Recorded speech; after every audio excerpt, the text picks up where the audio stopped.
శ్రీ సీతారామాభ్యాం నమః. శ్రీ గురుభ్యో నమః.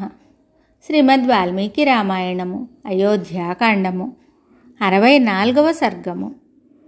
మునిబాలకుని చంపిన కారణంగా తనకు ప్రాప్తించిన శాపమును గూర్చి దశరథుడు కౌసల్యకు తెలుపుట.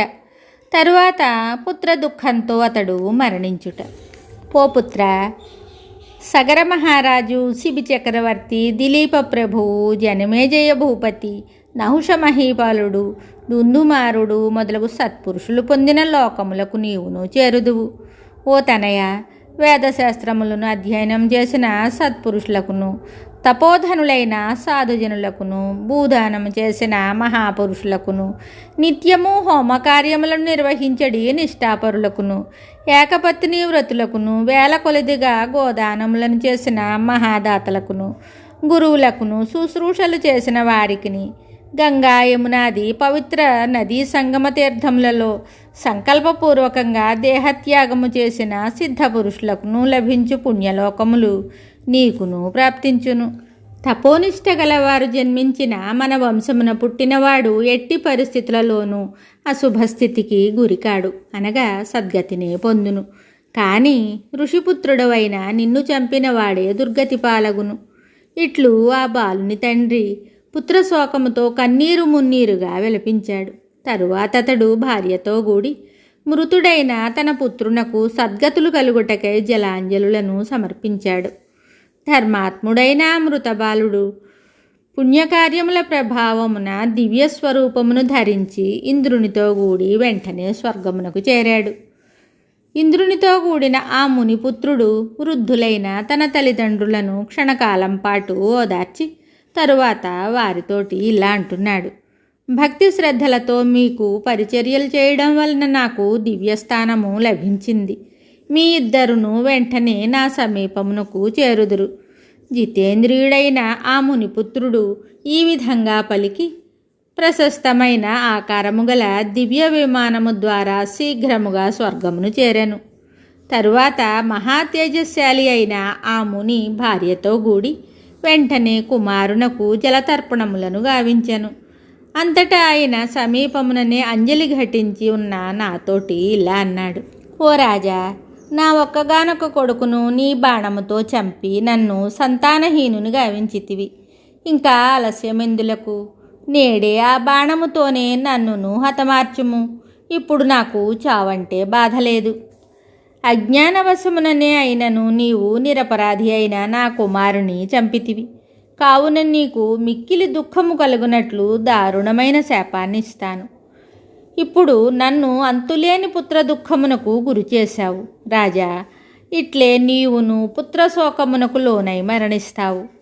ఓ మహారాజా, క్షత్రియుడవైన నీవు అజ్ఞాన కారణంగా వైశ్యవంశమునకు చెందిన మునిబాలకుని చంపావు. అందువలన నిన్ను బ్రహ్మహత్యాపాతకము అంటదు. అయినప్పటికీ ప్రాణాంతకమైన భయంకరమగు ఇట్టి పుత్రశోకరూప దుస్థితి సత్పాత్రునకు దానము చేసిన వానికి ఆ దక్షిణ ఫలము వలె నీకు వెంటనే ఈ జన్మమునందే కలుగును. ఈ విధంగా అతడు నన్ను శాపమునకు గురి చేసిన తరువాత ఆ దంపతులు కడు దీనముగా మిగుల విలపించారు. కొంత తడవునకు వారు దేహములను చితాగ్నికి ఆహుతి అనర్చి స్వర్గస్థులయ్యారు. ఓ దేవి, నా చిరువయస్సున అజ్ఞానము వలన స్వయముగా శబ్దవేది బాణమును ప్రయోగించి మునిబాలిని చంపిన దుష్కార్యము నేడు పుత్రుని ఎడబాటు దుఃఖమునకు లోనైన ఈ సమయమున నాకు జ్ఞప్తికి వచ్చింది. ఓ కౌసల్య, అనారోగ్యకరములైన పదార్థములతో అన్నము తిన్నవానిని కాలాంతరమున రోగము పీడించినట్లు నేను ఆనాడు చేసిన దుష్కర్మ ఫలము నన్ను ఈనాడు వేధించుచున్నది. నాడు ఆ మహాత్ముడు నాకిచ్చిన శాప ఫలితమును నేడు అనుభవిస్తున్నాను. అందువలన పుత్రశోకముతో నేడు నా జీవితమును చాలిస్తాను. ఓ కౌసల్య, నా దృష్టి మందగించింది. నిన్ను స్పష్టంగా చూడలేకున్నాను. నన్ను ఒకసారి స్పృశింపుము అని పలికి ఆ రాజు భయపడిన వాడై ఏడుస్తూ ఆమెతో మరలా ఇలా అంటున్నాడు: ఓ దేవి, శ్రీరామునకు పట్టాభిషేకం చేసి రాజ్యాధికారమును అప్పగించవలసిన సమయమున అట్లు చేయకపోగా మీదు మిక్కిలి నిష్కారణముగా ఆ రాఘవుని నేను అడవుల పాలు చేయుటనున్నది నిజముగా నాకు తగని పని. ధర్మాత్ముడైన శ్రీరాముడు పితృవాక్యమును శిరసా వహించి మారు పలకక తదనుగుణంగా నడుచుకొనుట అతనికే తగును. కొడుకు ఎంతటి దుర్మార్గుడైనను తెలివిగల ఏ తండ్రి అతనిని పరిత్యజించును? కుమారుడు ధర్మాత్ముడైనను అతనిని దూరము చేసుకొనిన మూర్ఖుడైన తండ్రిని నేనొక్కడినే. ఇంటి నుండి వెడలగొట్టబడిన ఏ సుతుడు తన తండ్రిని ద్వేషింపకుండును? తనను అడవులు పాలు చేసినను తండ్రిని పల్లెత్తు మాట అనని మహాత్ముడు శ్రీరాముడు ఒక్కడే. నేను మరణించు లోపల నా రాముడు ఒక్కసారి నన్ను స్పృశించుట గాని కనీసము కనపడుట గాని జరిగినా ఎంత బాగుండును. లోకములో మరణించిన వారెవ్వరునూ తిరిగి తమ ఆత్మీయులను చూడలేరు కదా. ఓ కౌసల్య, నా చూపు సన్నగిల్లినది. నిన్ను స్పష్టంగా చూడలేకున్నాను. నా జ్ఞాపక శక్తి నశించుచున్నది. ఇదిగో ఈ యమదూతలు నన్ను తొందర పెడుతున్నారు. నా ప్రాణములు పోవు లోపల ధర్మజ్ఞుడు సత్యపరాక్రముడు అయిన శ్రీరాముని చూచెడి అదృష్టము నాకు లేదు కదా. ఇంకా ఇంతకంటేను తీరని దుఃఖము ఏముండును? తీవ్రమైన ఎండ స్వల్పమైన నీటిని హరించి వేయునట్లు నా మాటను జవదాటని శ్రీరాముని ఎడబాటు దుఃఖము నా ప్రాణములను తోడివేయుచున్నది. 14 సంవత్సరముల వనవాస దీక్షను ముగించుకొని 15వ సంవత్సరమున శ్రీరాముడు తిరిగి వచ్చినప్పుడు చక్కని కుండలములతో శోభిల్లడి అతని సుందర ముఖమును చూడగలిగడి వారు మానవ మాతృలు గారు. వారు నిజంగా దేవతలే. తామర రేకుల వంటి కనులతో, చక్కని కనుబొమ్మలతో, అందమైన పలువరుసతో, చూడముచ్చట గొల్పు నాసికతో విలసిల్లడి శ్రీరాముని ముఖము నిండు చంద్రుని వలె ఆహ్లాదకరమైనది. అట్టి రఘువరుని మోమును దర్శించడి వారు ఎంతయో ధన్యాత్ములు. నా చిన్నారి రాముని వదనము శరత్కాలమునందలి చంద్రుని వలె మనోజ్ఞమైనది. బాగుగా వికసించిన కమలము భంగి సువాసనలను వెదజల్లునది. అట్టి ముఖమును చూడగలుగు వారు నిజముగా కృతార్థులు. వనవాసానంతరము అయోధ్యకు విచ్చేసిన శ్రీరాముడు మూఢానంతరము శుక్రుని వలె తేజరిల్లుచుండగా ఆయనను దర్శించడి వారి భాగ్యమే భాగ్యము.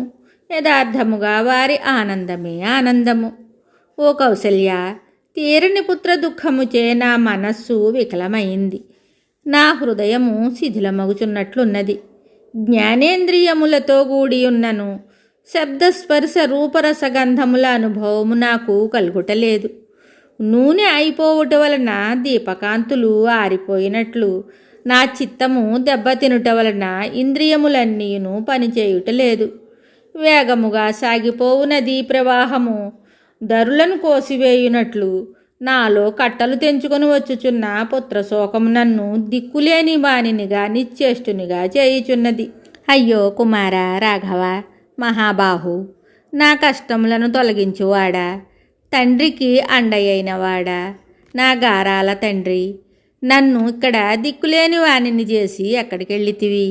అయ్యో దీనురాలవైన ఓ కౌసల్య, ఓ సుమిత్ర, అయ్యో క్రూరురాలవు, నా పాలిట శత్రువు, వంశనాశకురాలవు అయిన ఓ కైకేయి, నేను ఈ లోకమును వీడి వెళుతున్నాను. దశరథ మహారాజు కౌసల్య సుమిత్రుల సన్నిధి యందు ఇట్లు శోకించుచు తనువును చాలించెను. ప్రియపుత్రుని వనవాస కారణంగా శోకమును మునిగిన దశరథుడు ఈ విధంగా దీనాలాపములను పలుకుచు అర్ధరాత్రి దాటిన తరువాత మిగుల దుఃఖపీడితుడై ప్రాణములను వీడెను.